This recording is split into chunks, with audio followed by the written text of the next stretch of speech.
गरीब ग्रामीण जो सरकार बिजली विभाग के लोग कान खोल कर सुन लीजिए कि स्मार्ट मीटर की ग्रामीण क्षेत्रों में जरूरत नहीं है। अगर आप लोग लगवाना चाह रहे हैं, आप कितने भी ज्यादा आए, साथ में प्रशासन को लाए, लेकिन आपसे हमारी निवेदन है, जिस गांव में जाओगे आप लोग कब पर जाओगे, हम लोग ज्यादा होंगे, हम लोगों के हाथ में लाठी और डंडा होगा। आपकी तानाशाही किसान गरीब ग्रामीण नहीं चलने देगा कि हम लोगों पर अभी 120 रुपए महीने आता है तो किसान गरीब ग्रामीण जमा नहीं कर पाता है। लेकिन जब तुम्हारा स्मार्ट मीटर लगेगा तो उसमें 100 रुपए 120 रुपए रोज के पैसे पड़ेंगे, तो किसान कहाँ से जमा कर पाएगा? क्या ये शासन, केंद्र शासन, राज्य शासन या गरीबों का मकान लेना चाह रही है, उनका खेत लेना चाह रही है? उनका हक को आप नहीं देते हो, लेकिन स्मार्ट मीटर की हमें जरूरत नहीं है। हमें स्मार्ट मीटर की जरूरत नहीं है।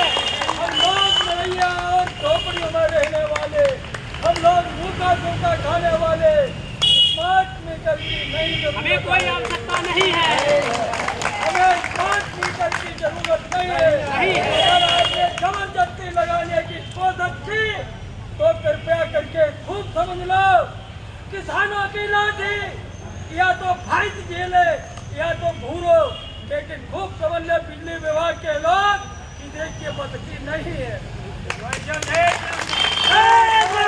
जय किसान, जय किसान, हम तुम्हारे साथ हैं, हम तुम्हारे साथ हैं, हम तुम्हारे साथ हैं, हम तुम्हारे साथ हैं, जिंदाबाद जिंदाबाद,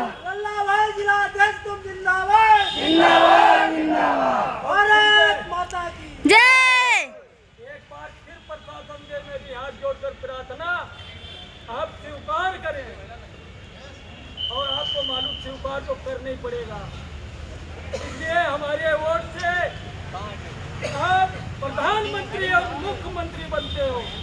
अभी तक राजा पैदा होता था रानी के पेट से, अब राजा पैदा होता गरीब ग्रामीणों के वोट से। अगर आप नहीं मानोगे तो जनता ने कुर्सी पर बैठाना है और तुम्हें ताहत में डालने का काम करेगा। किसानों को जो आपने उठाए वो सबके सामने है। आपको मालूम होना चाहिए कि किसान कोई पागल नहीं है, पैदा करके अपना खाता तुम्हारा भी पेट भरता है। आपने पूरे देश में आग लगाकर फेंक दिए। ऐसा मोटरसाइकिल वाला नहीं बचा है कि जिसका चालान आपने नहीं काटा है। चालान का पैसा कहाँ जाता है? और बताते मैं राशन देता हूँ और 2000 रुपये देते हैं। तेल का भाव था, क्या हमें मूर्ख समझ रहे हो?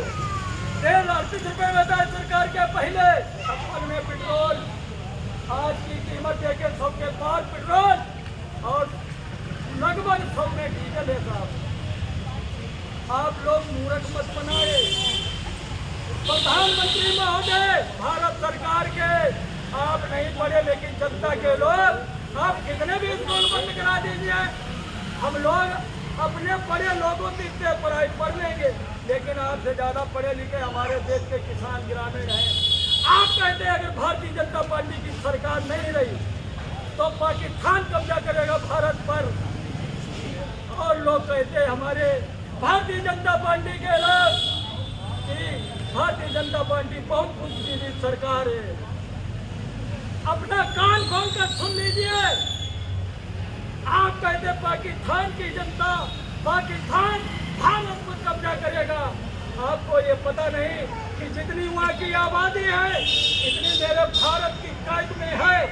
हवालाती अलग है और लोग कहने वाले उनके मुंह पर कायदे में कूड़ा लगाना चाहिए कि कहते भारतीय जनता पार्टी के लोग जिनके पास बुद्धि है उतने किसानों की हरदम खराब रहती है, उस बुद्धि से काम नहीं किसान लेता है। ये चीज दिमाग से निकालते भारतीय जनता पार्टी के लोग किसानों की समस्याओं का समाधान नहीं करोगे तो तुम जितने कहने में थे उससे ज्यादा दाग में डालने का किसान काम करेगा। जय जवान जय जवान जय जवान जय किसान। हम तुम्हारे साथ हैं,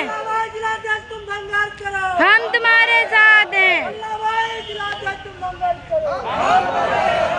और हम प्रशासन, जिला प्रशासन, पुलिस प्रशासन को जिंदाबाद क्यों बोलते हैं कि भारतीय लोक शक्ति, भारतीय किसान यूनियन लोक शक्ति जिला हरदोई पूरे यूपी में चालान मोटरसाइकिल का प्रशासन नहीं काट रहा है। जो हमारे साथ जुड़े हुए हैं प्रशासन चालान नहीं काटता, इसलिए उनको मैं जिंदाबाद बोलता। और हमारे किसानों की समस्याओं का समाधान भारत सरकार ने राज्य सरकार करती, तो इसीलिए उन्हें मौका नहीं दिया। एक बार की बच्चे हुए जिंदाबाद बोलता, हमें उन्हें मौका दिया, वही फर्ज निभा रहा हूँ। हाथ चौड़ा जब बोलता हूँ तो भारतीय जनता पार्टी के लोगों को आपको पता है कि जिंदाबाद का मौका नहीं दिया तो किसान मुद्देदार बोलना पड़ता है। अगर किसानों की समस्याओं का समाधान करते हो, 3 लाख का कर्जा माफ करते हो, 2.5 सिलेंडर 300 में करते हो और बिजली बिल घरेलू कनेक्शन गरीब ग्रामीण क्षेत्र का माफ करते हो, तो आपको पता है तो आप नंबर 2 पर रहोगे, लेकिन जीत के कगार पर नहीं। अब जनता तो जितना क्रोधित है आपको पता होना चाहिए कि अपना सारा माथे ताकत लगाए बैठा, उसके पास एक ढाल और तलवार है, वक्त आने पर चूज करेगा। 5 साल बाद जब मौका आता है वोट का, अब आपको वोट की सोच जनता देने को तैयार है।